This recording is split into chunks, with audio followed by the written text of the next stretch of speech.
Bismillahirrahmanirrahim. Assalamualaikum warahmatullahi wabarakatuh.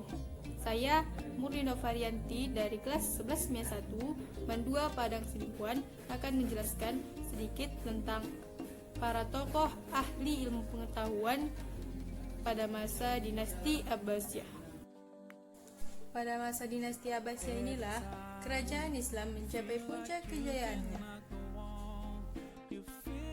Berbagai akademi yang mirip universitas modern didirikan di Baghdad, Mosul, Basrah, Nisapur, juga Khurasan.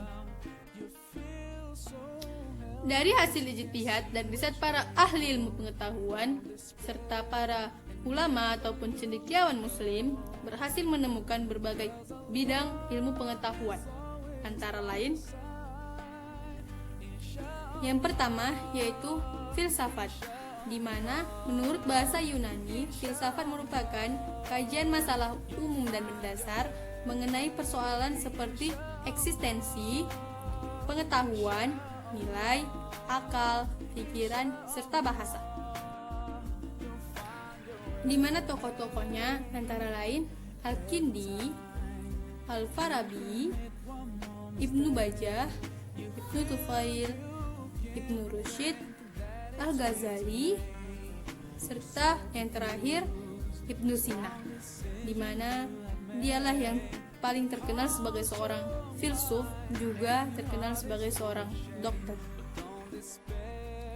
Yang kedua yaitu bidang kedokteran, di mana tokoh-tokoh yang paling terkenal yaitu Jabir bin Hayyan, Hunain bin Ishaq, Habib bin Qurra, serta Ar-Razi. Yang ketiga yaitu bidang yang paling disukai semua orang, yaitu matematika. Tokoh yang paling terkenal dalam bidang matematika yaitu Al-Khawarizmi, yang merupakan seorang pengarang kitab Al-Jabar dan juga merupakan penemu angka 0. Yang keempat yaitu bidang astronomi, di mana para tokoh ahli astronomi pada masa itu yang paling terkenal antara lain Al-Fazari. Al-Fazari ini merupakan penemu dari sebuah alat yang bernama astrolub yang fungsinya untuk mengukur tinggi bintang dan juga jarak bintang. Yang kedua, Abdul Wafa. Abdul Wafa ini merupakan orang yang menemukan jalan ketiga untuk ke bulan, di mana jalan pertama dan kedua ditemukan oleh orang Yunani. Yang ketiga ada Al-Battani dan yang keempat ada Al-Farghoni. Yang terakhir yaitu bidang bahasa dan sastra. Berbeda dengan pada saat masa pemerintahan Bani Umayyah yang para penyair-penyairnya itu masih menggunakan bahasa Arab yang kental, berbeda dengan masa pemerintahan Bani Abbasiyah. Para penyair telah mampu mengkombinasikan syair-syair mereka dengan sesuatu yang bukan berasal dari Arab. Sehingga pada masa pemerintahan Bani Abbasiyah ini banyak muncul para penyair, dan diantara mereka yang paling terkenal yaitu Abu Nawas, Abu Tamam, Dabal Al-Khuzai, Ibnu Rumi, dan Al-Matanabbi.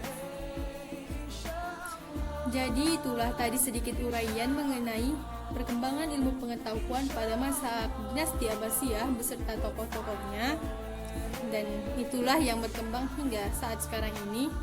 Jadi pada teman-teman semuanya, janganlah bosan untuk menuntut ilmu. Galilah terus ilmu itu sebanyak-banyaknya, karena ilmu itu semakin lama semakin berkembang, semakin hari semakin bertambah. Jangan sampai bosan untuk menuntut ilmu. Terima kasih telah menyaksikan video berikut ini. Semoga dapat diambil manfaatnya. Kurang dan lebihnya saya mohon maaf.